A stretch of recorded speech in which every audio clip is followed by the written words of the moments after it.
Assalamu alaikum wa rahmatullahi ta'ala wa barakatuh. Welcome on Hadith Disciples, YouTubers and viewers upon the Sunnah and Athar. It's another exclusive episode of F.M.F, 5 Minutes of Faith. Bismillah, alhamdulillah, wa salatu wa salam ala rasulillahi amma ba'd. We're standing right now in front of the towers in Kuala Lumpur. It's, subhanAllah, a breathtaking sight. The engineering, the architecture, the technology, it's very beautiful. And perhaps we can benefit and learn from this is the famous hadith of Umar ibn Khattab radiallahu ta'ala anhu, that was sitting with the Prophet alayhi salatu wasalam, hadith of Jibreel in Sahih Muslim, in which he asked the Messenger of Allah alayhi salatu wasalam about Islam, Iman, and Al-Ihsan. He then asked him, فَأَخْبِرْنِي عَنِ السَّاعَةِ, tell me about the last day. Oh, subhanAllah, it's about to rain. Look at that. I don't want to take off my kufi. My head may not be the best, I need a haircut, but the sunnah is to do what? When it rains. SubhanAllah, it's raining. The hadith of Anas bin Malik in Sahih Muslim. When the Prophet ﷺ rolled up his clothes, it says, لِمَا فَعَلْتَ ذَلِكَ يَا رَسُولَ اللَّهِ. He says, لِأَنَّهُ حَدِيثُ عَهْدٍ بِرَبِّهِ. Because the water is fresh from its what? From its Lord, subhanahu wa ta'ala. So, we were talking about the towers, now we're going to talk about the what? The rain. The rain. Ad-Darimi rahimahullah ta'ala, he used that hadith, the hadith of Anas, to prove that Allah is, first and foremost, Al-Aliyyul A'la, the Most High. And secondly, that He's she's above the throne. And that's because if the water is fresh from its Lord, water comes from down and up or from up and down.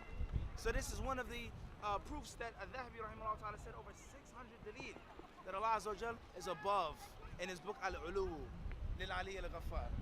And obviously we have the Mukhtasar Al-Ulu. So with that being said, forgotten and abandoned practice of the Sunnah is to let the rain touch your body. Look, everyone running. No one wants to get wet. No one wants to let the pure rainwater touch their skin that just came down from Allah subhanahu wa ta'ala. But ask them to do some type of bid'ah or some cultural practice or the Prophet's birthday, this and that, and they'll what? Unfortunately, they'll run to it. Like the hadith in which the Prophet ﷺ, he said that you guys are like, al-farash, you're like butterflies around the fire.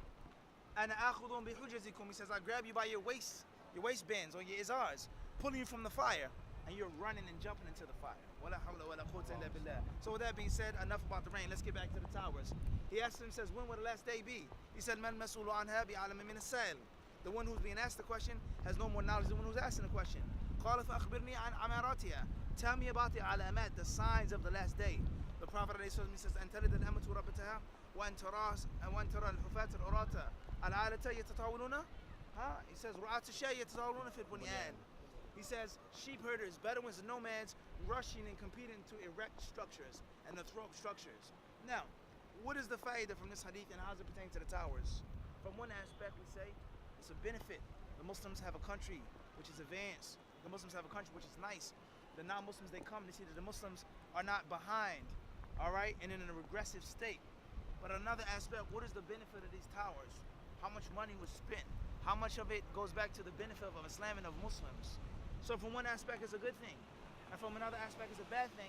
And that's because the ulama of Islam, they generally say that whenever the signs of the last day are mentioned, most cases, it's negative.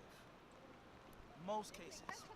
And it doesn't mean it's haram to build a building and have nice things. Like we said, zuhud. Doesn't mean that you can't have a Rolex. It doesn't mean, as we explained in the Sharh of Sahih Muslim, but the concept of the Muslims, and what was the purpose of building the building? Was it to compete with the kuffar? Allow the kuffar to say, see, we have things too? Or was it to show Muslim pride and to give dawah through our technological advancements, so on and so forth? Now, when you read Jami' Ulum al-Hikmah Ibn Rajab rahimahullah, he mentions many athar of how the Salaf looked at building buildings and how they looked down upon it. But that's not the speech of the Prophet sallallahu alaihi wasallam. He mentioned a specific type of people who are Bedouin, nomad sheep herders, fighting and competing to run to make the tallest buildings, i.e., towards the end of time, things become what? Topsy-turvy. Topsy-turvy. A nomad becomes a high-rise businessman.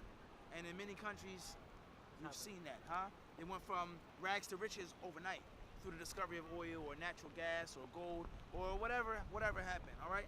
So the point is, we're not bashing the towers. We wanted to go up there, but because of the law, it wasn't meant.